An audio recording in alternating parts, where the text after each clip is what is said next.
Hello students, I hope you all are fine. Today we will start with the topic food and its sources.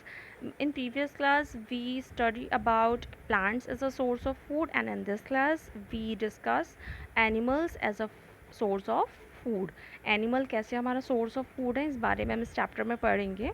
So let's start.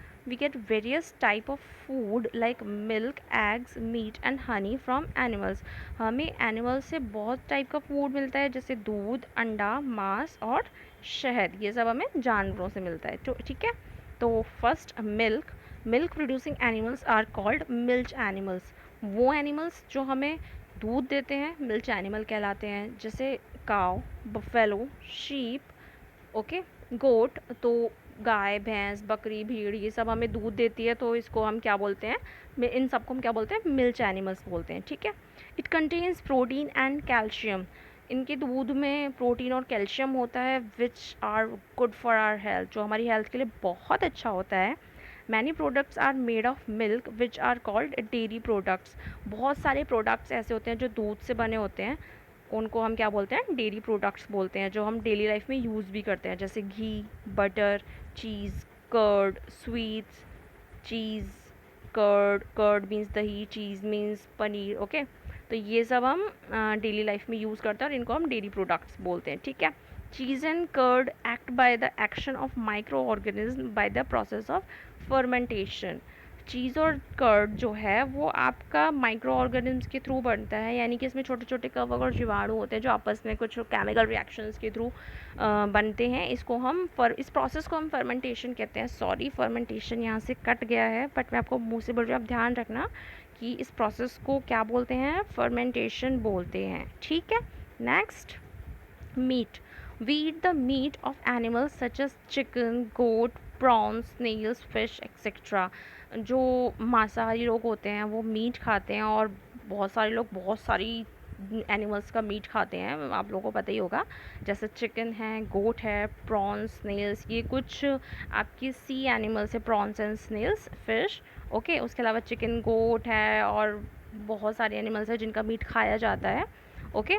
The rearing of fish on a large scale is called fish farming और pisciculture. यानी कि अगर आप fish का व्यापार कर रहे हो, आप फ़िश का क्या बोलते हैं उसको, व्यवसाय कर रहे हो, तो उसको आप बोलेंगे फ़िश फार्मिंग या फिर पिसिकल्चर. ठीक है. ये नॉर्मली एग्जाम्स में बहुत पूछा जाता है, पूछते हैं बताओ पिसिकल्चर क्या होता है. ठीक है.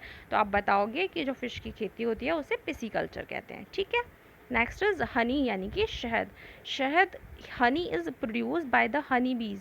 मधुमक्खियाँ क्या बनाती हैं, मधुमक्खियाँ शहद बनाती हैं. हनी बीज collect nectar from the flowers and convert it into Honey. जो मधुमक्खियाँ होती हैं वो फ्लावर्स की नेक्टर से शहद लेती हैं.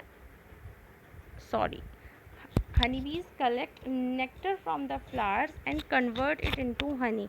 यानी कि फ्लावर से नेक्टर लेती हैं, जो कुछ शुगर टाइप का थोड़ा लिक्विड सा होता है, और ये इसको हनी में, शहद में कन्वर्ट कर देती हैं. They store their honey into their hives. जो मधुमक्खियों का घर होता है उसे हाइव बोलते हैं, जहाँ वो रहती हैं उसे हाइव बोलते हैं. ये शहद को हाइव्स में ही कलेक्ट करती हैं. The hive containing Honey is called Honey comb. और जो हाइव में इकट्ठा हुआ शहद होता है उसे हनी कॉम्ब कहा जाता है. And this process is called apiculture.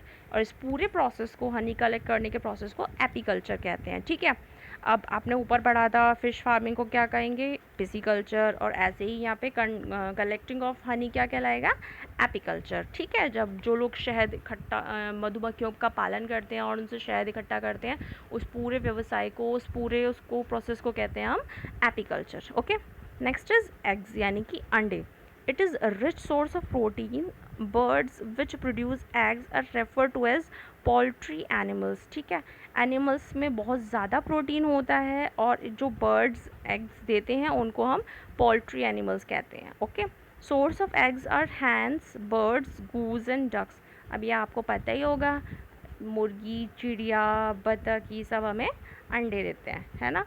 और हम किसके अंडे ज़्यादातर खाते हैं, हम मुर्गी के अंडे खाते हैं. Okay. Next is oil. Some fishes are provide us oil in addition to meat. कुछ फिशेस ऐसी होती हैं जो हमें मीट के साथ साथ ऑयल भी प्रोवाइड करती हैं, और इनका ऑयल बहुत ज़्यादा हेल्दी होता है. These are salmon, tuna, hearing, sardine etcetera, ये कुछ फिशेज़ हैं जो हमें ऑयल भी देती हैं मीट के साथ साथ। Cod is a kind of fish which provide us cod liver oil, a rich source of vitamin A. ये फ़िश का नाम है कॉड, ठीक है। ये हमको कॉड कॉड का लिवर ऑयल जो होता है वो विटामिन ए का बहुत बड़ा सोर्स है, ठीक है। The regular use of fish oil reduce heart disease. अगर आप रेगुलरली फ़िश ऑयल का यूज़ करोगे तो आप बहुत सारी डिजीज़ को रिड्यूस कर सकते हो, लाइक अस्थमा, एबिसिटी, ये जो कुछ बीमारियां हैं, और भी बहुत सारी बीमारियां होती हैं जिनको आप ऑयल के थ्रू, फिश ऑयल के थ्रू कम कर सकते हो, ठीक है। In addition it also help to boost up memory and concentration. और इस बीमारियों को कम करने के साथ साथ ये आपकी मेमोरी को बढ़ाने में और आपकी कंसंट्रेशन का मतलब वो होता है किसी चीज़ को ध्यान लगाना, आप किसी चीज़ में कितना कंसंट्रेट कर पाते हो, ठीक है। उस चीज़ में आपकी ये मेमोरी को बढ़ाता है, आपके कंसंट्रेशन पावर को बढ़ाता है, ठीक है। Okay, so video is over. I hope you like it. Take care class.